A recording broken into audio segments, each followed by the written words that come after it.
In this video, our subject is infection control. We will discuss the chain of infection, how to break the chain of infection, an introduction to infection control, techniques of medical asepsis, how to wash your hands, how to use personal protective equipment or PPE for standard precautions, how to use standard precautions, and how to use isolation or transmission-based precautions. In healthcare facilities, infection can spread easily from one person to the next. Why? Well, first of all, many of the people in healthcare facilities are there because they're being treated for an infectious disease. As a result, you have many infectious people in close proximity both to one another and to people who are free from infection.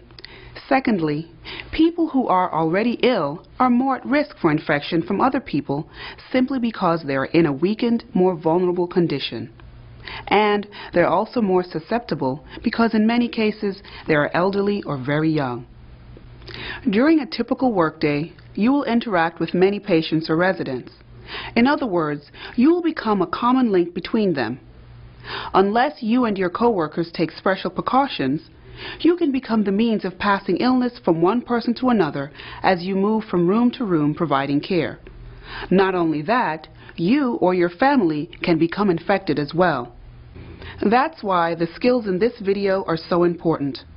The principles and techniques of infection control you will learn will help you prevent the spread of the microbes that cause infections and illness in patients, in residents, and in you.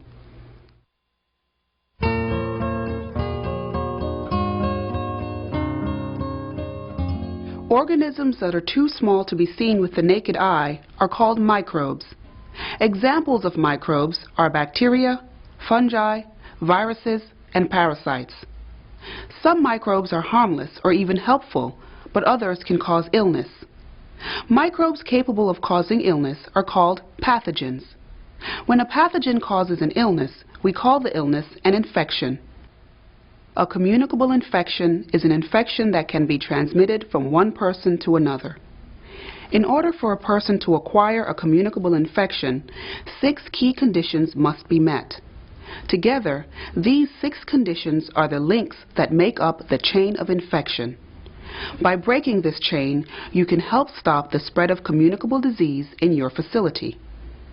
The 6 conditions in the chain of infection are pathogen, reservoir, portal of exit, method of transmission, portal of entry, and susceptible host. In order for the chain of infection to remain intact, each of these conditions must be present. Condition number 1 in the chain of infection requires that a pathogen be present. Pathogens, remember, are microbes capable of causing illness. A reservoir is a place where something is stored or held in reserve. In healthcare, a reservoir is any place where a pathogen can live while waiting for an opportunity to infect someone.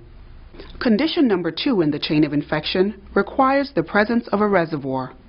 Potential reservoirs include the bodies of humans and other animals, food and water, and objects called fomites that have come in contact with an infected person's body or body fluids.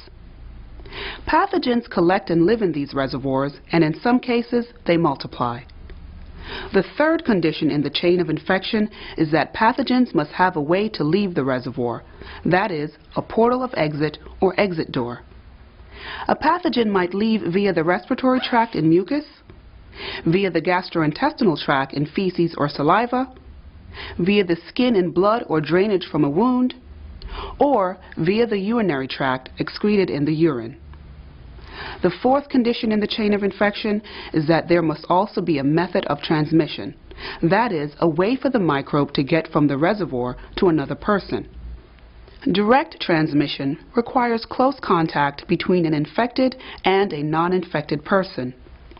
In such cases, the reservoir consists of the infected person's body or bodily fluids, and the method of direct transmission of infection could involve touching the infected person or breathing contaminated air after the person talks, sneezes, or coughs. Indirect transmission involves a fomite, again an object or surface that has been soiled or contaminated by an infected person. Transmission occurs when a non-infected person touches a fomite. Examples of fomites that can be easily contaminated include drinking glasses, side rails, and bed linens. Indirect transmission may involve a vector instead of a fomite. A vector is a living creature, such as a mosquito, tick, or rodent that transmits a pathogen.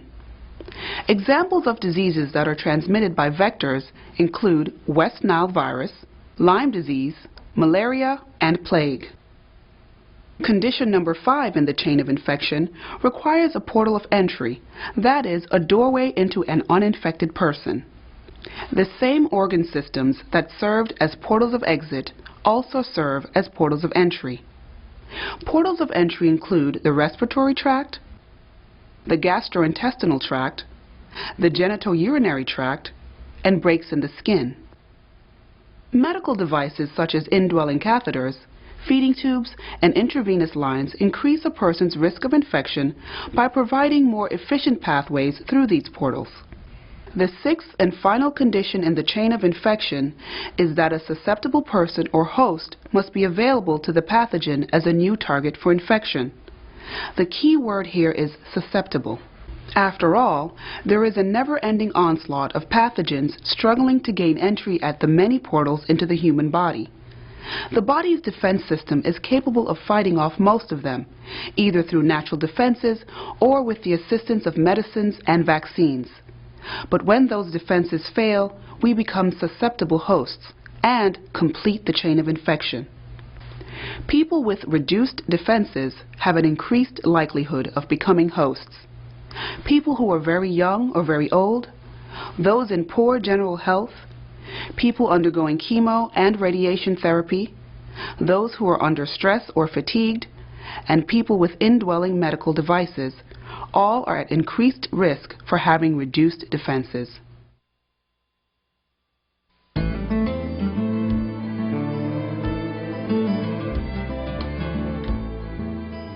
You can break the chain of infection by removing any one of the 6 required elements or links. You can eliminate a reservoir by ensuring, for example, that bedpans are properly cleaned after each use.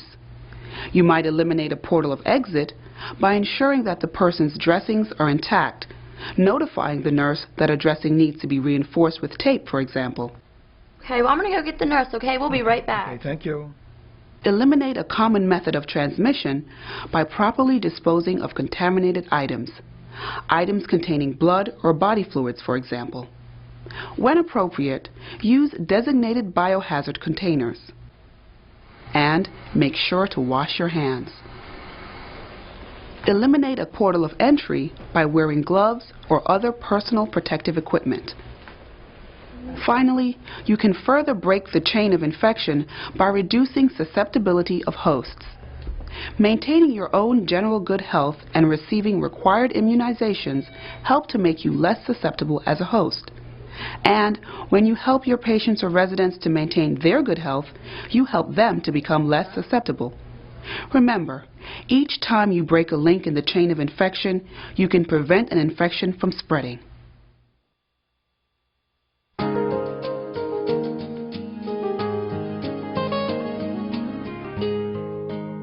All healthcare facilities follow basic practices of infection control designed to decrease the chance that an infection will spread from one person to another.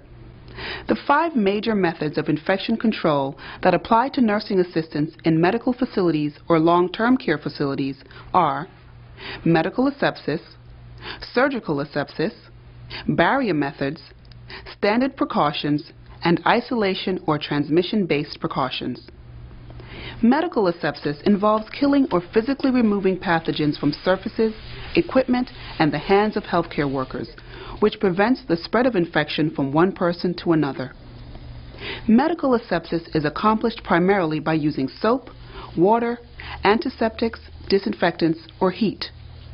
To prevent infection, surgical asepsis is used for procedures that involve entering a person's body, such as surgical procedures, injections, the insertion of urinary catheters, and the insertion of intravenous catheters.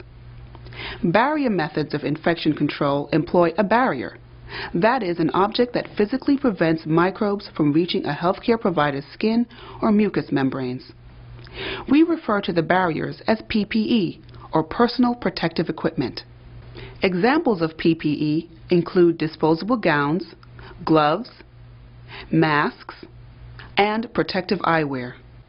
The fourth type of infection control consists of standard precautions, which are precautions taken with every patient or resident to protect against pathogens that are transmitted in blood and other body fluids. The fifth and final type of infection control consists of isolation or transmission-based precautions, used when a person is known to have a disease that is transmitted a certain way, for example, via the air, in droplets, or by direct contact. It is essential that you follow your facility's guidelines on infection control in each of these 5 areas very strictly.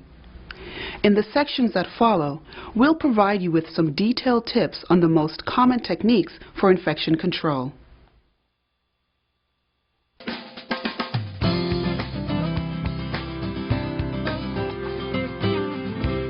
Proper medical asepsis begins with sanitization, which includes such basic techniques as hand washing and providing clean linens and clothing.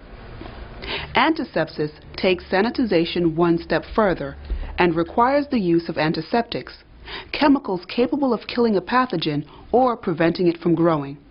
Antiseptics can be used on the skin or other surfaces and include rubbing alcohol, iodine, and some types of soaps. Disinfection involves the use of stronger chemicals to kill the pathogens, chemicals too strong to use on the skin, but which are effective on non-living objects that come into contact with body fluids or substances, objects such as bedpans, urinals, and tray tables. Sterilization is the most thorough method of killing microbes and is used on objects such as surgical instruments that must be completely free of any microbe.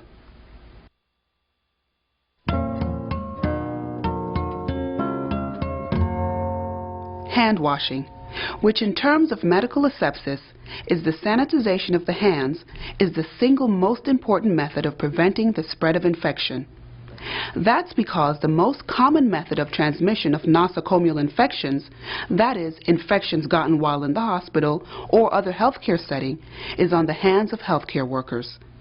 And that means on these hands and on yours. Most nosocomial infections are caused by transient flora, which are organisms picked up from touching contaminated objects or people who have a communicable disease. When you properly wash your hands, you remove these organisms and help prevent infection. The first step in washing your hands comes even before you arrive at work. Keep your fingernails short and unpolished and leave your jewelry at home. Long fingernails and jewelry can trap microbes and are extremely difficult to clean. It's likely that the supplies you need will already be present at the hand washing area. If not, it's your responsibility to locate any necessary supplies, such as soap or another facility-approved cleansing agent, paper towels, and a waste container. As optional supplies, you might consider hand lotion, or, in certain healthcare settings, or if your nails are visibly soiled with blood or other substances, a nail brush or an orange stick. Begin by standing away from the sink so your uniform doesn't touch it. If you're wearing long sleeves, push them up 4 or 5 inches. If you are wearing a watch, slide that up too. If the sink has hand-controlled faucets, use a clean paper towel as a barrier when you turn the water on. Adjust the water temperature until it is warm, and then dispose of the towel. Some sinks may be equipped with foot or elbow controls instead of hand-controlled faucets. Put your hands in the water stream with your fingers pointed down so the water runs off your fingertips and into the sink. Remember the phrase, down the drain. Do not allow water to run up your forearms. Dispense the soap or cleansing agent into one cupped hand. Lather well, making sure the lather extends at least an inch past your wrist.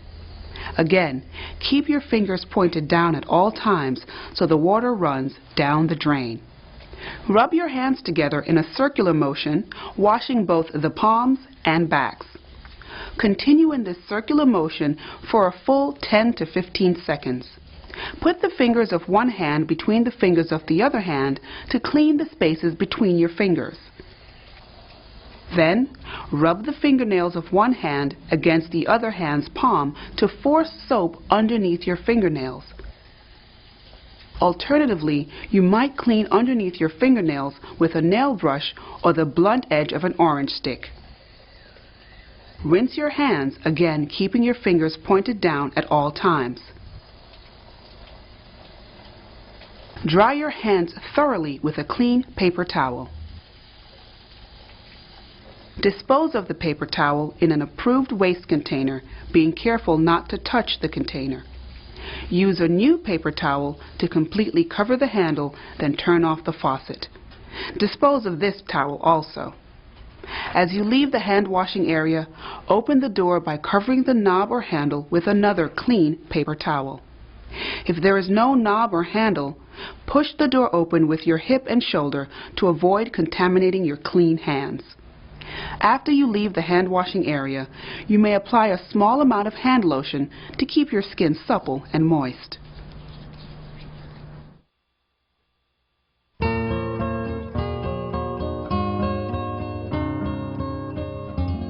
Personal protective equipment, or PPE, is a barrier method of infection control used to protect you from exposure to a pathogen. The type of PPE required will vary according to the potential method of transmission of the pathogen from person to person. For example, airborne diseases such as measles and tuberculosis are transmitted by the respiratory tract. So, to prevent infection, you would wear equipment that protects your respiratory system, such as a mask. Other infections only require gloves to protect you. The main thing to remember is that you use the PPE to block the portal of entry of any infectious microbes into your body. In any situation that requires the use of PPE, you must first start by thoroughly washing your hands, and then use the particular barriers that are necessary for the task at hand. In many situations, you'll use multiple barriers. In these cases, we recommend you put them on in this order: mask, gown, eyewear, and gloves. Take them off in the opposite order. Gloves are always removed before you reach up towards your face or neck to untie or remove other items. And remember, any used barriers are considered contaminated, and the outside of contaminated barriers should not make contact with your skin in order to prevent the transmission of microbes.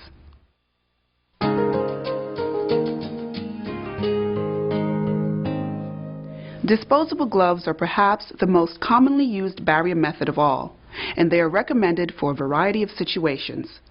Gloves should always be worn if there is a possibility of coming into contact with blood or other body fluids or substances.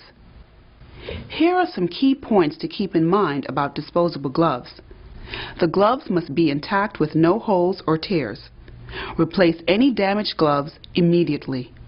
Gloves must fit properly. If the gloves are too tight, they will be uncomfortable and may stretch, decreasing the effectiveness of the barrier. If the gloves are too loose, they may slip from your hands.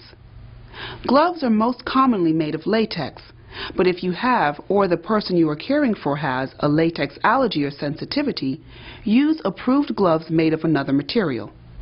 Remember that protecting yourself from pathogens is only one step toward breaking the chain of infection. When your gloves contact a pathogen, when you've touched another person, for example, or any body fluid or substance, the outside of the gloves becomes contaminated, and the gloves must be removed before touching any other surface or person. Otherwise, they could transmit pathogens to whatever you touch next. Here are the steps to safely remove your gloves. With one gloved hand, grab the other glove at the palm and pull the glove off your hand. Using your ungloved hand, slip 2 fingers underneath the cuff of the remaining glove. Remove that glove, turning it inside out as you pull it off. Dispose of the soiled gloves in an approved container. Then, wash your hands or use an alcohol-based hand rub according to your institution's policy.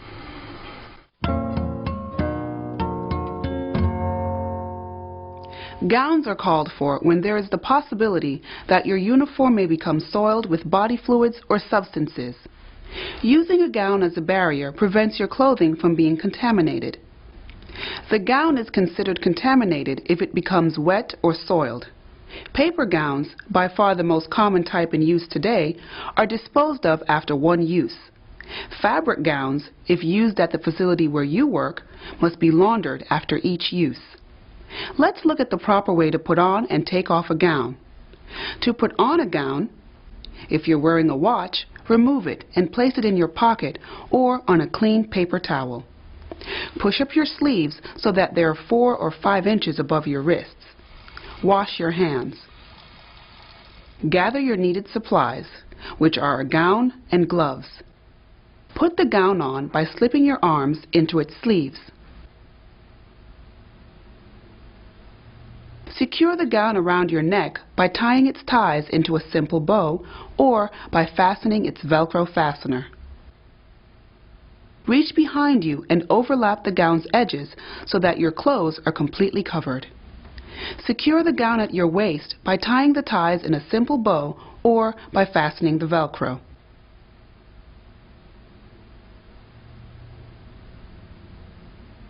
Put on the gloves so that the cuffs of the gloves extend over the cuffs of the gown. To remove a gown, loosen the waist by untying the ties or unfastening the Velcro. Remove and dispose of your gloves.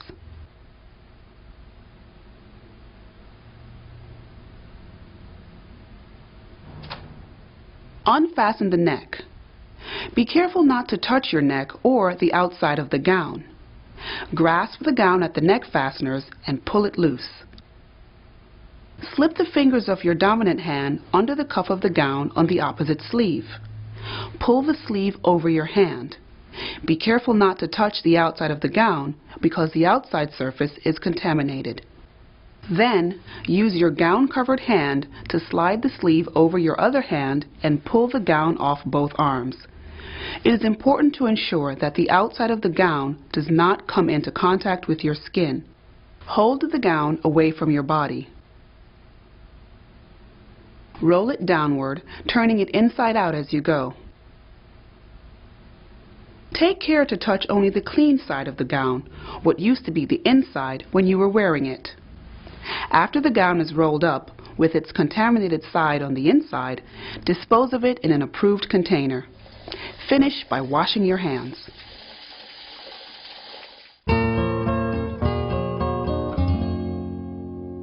Masks are worn when caring for a person who has an infection that can be transmitted through the respiratory tract and are worn anytime there is a possibility that blood or body fluids may splash or spray towards your face. Masks work to protect the mucous membranes in your mouth and nose from becoming contaminated. There are many different types of masks that are worn, depending on the task to be performed and personal preference. Many types of masks have attached eye protection shields and serve to protect the eyes as well as the nose and mouth. To put on a mask, gather your supplies, which in this case is a mask. Wash your hands. Place the mask over your nose and mouth, being careful not to touch your face with your hands. Tie the top strings of the mask securely behind your head.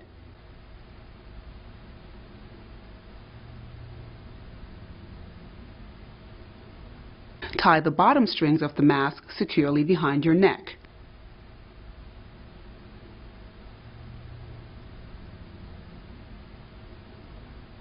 Make sure your mask fits snugly against your face so that you breathe through it and not around it. To remove a mask, wash your hands, untie the bottom strings first, and then untie the top strings. Hold on to the top strings and remove the mask. Then, holding the mask by the ties only, dispose of it in an approved container. Wash your hands again.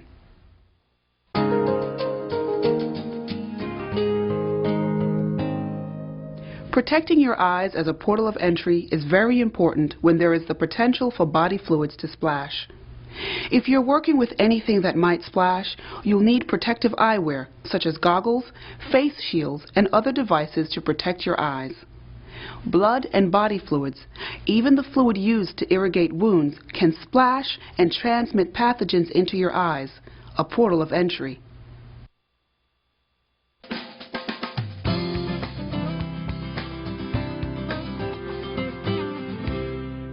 The fourth type of infection control, after medical asepsis, surgical asepsis, and barrier methods, is standard precautions.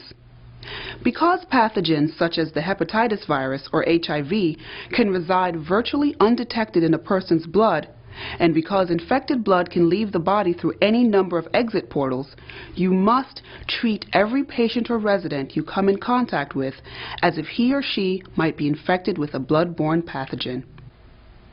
To do this, you'll employ standard precautions, which are precautions against blood-borne pathogens that must be taken with every patient or resident.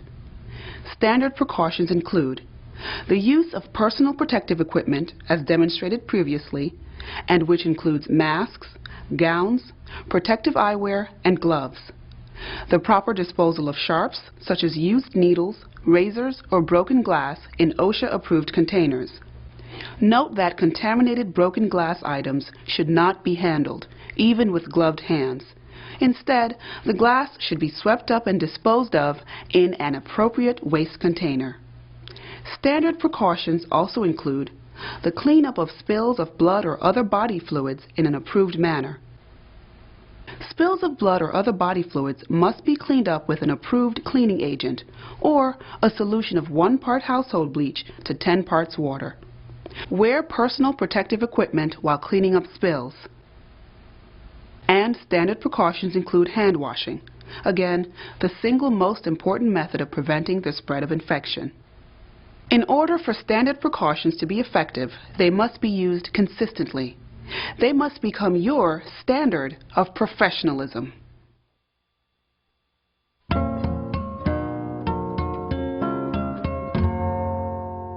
Isolation or transmission-based precautions are used when a person is known to have a disease that is transmitted a certain way, for example, via the air, in droplets, or by direct contact. Isolation precautions are used along with special environmental controls such as ventilation systems, liquid waste disposal methods, and procedures for handling contaminated linens or trash to prevent the spread of infection throughout the facility. Airborne precautions are used when caring for people infected with pathogens that can be transmitted via the person's breath through the air. Infections that are transmitted by airborne particles that are then breathed in include measles, chickenpox, and tuberculosis. Airborne precautions include placing the person in a private room and wearing a mask when providing care. When the person leaves the room, he is required to wear a mask also. Droplet precautions are necessary when an infected person breathes, coughs, or sneezes, and microbes leave the body in the air or through particles of saliva or sputum. As these particles spray through the air, they dry out and remain in the air for a long time. Like dust, the dried out droplets containing microbes are in the air we breathe and on the surfaces we touch. Infections that are transmitted by droplets include mumps, influenza, whooping cough, strep throat, scarlet fever, rubella, meningitis, pneumonia, diphtheria, and epiglottitis. Droplet precautions are the same as airborne precautions, except that with droplet precautions, it is usually necessary to wear a mask only when you are within 3 feet of the infected person. Contact precautions are used when caring for people with diseases caused by pathogens that are transmitted directly by touching the person, for example, or indirectly by touching fomites. For example, contact precautions are taken with patients or residents with skin and wound infections, digestive tract infections, some types of respiratory tract infections, and head lice or scabies infestation. Contact precautions involve using barrier methods whenever you must touch the infected person or items contaminated with wound drainage or body substances. Patients or residents requiring isolation precautions may have to be kept in a private room with the door closed. They may not be allowed to leave their rooms unless it is absolutely necessary to do so, and the people caring for them must wear PPE. When caring for a person with a communicable disease, it is sometimes easy to forget that we are caring for a person with feelings and that we risk making the person feel dirty or unwanted. Imagine how you would feel if healthcare workers had to wear gloves or a mask every time they came near you. When caring for a person with a communicable disease, your first responsibility is to help prevent the spread of infection to other patients or residents, to visitors, and to yourself and your family. But at the same time, you can make the patients or residents under your care feel less isolated and less lonely by checking on them frequently, taking time to talk to them, and remembering to treat them as people with pride and self-respect. In other words, as human beings.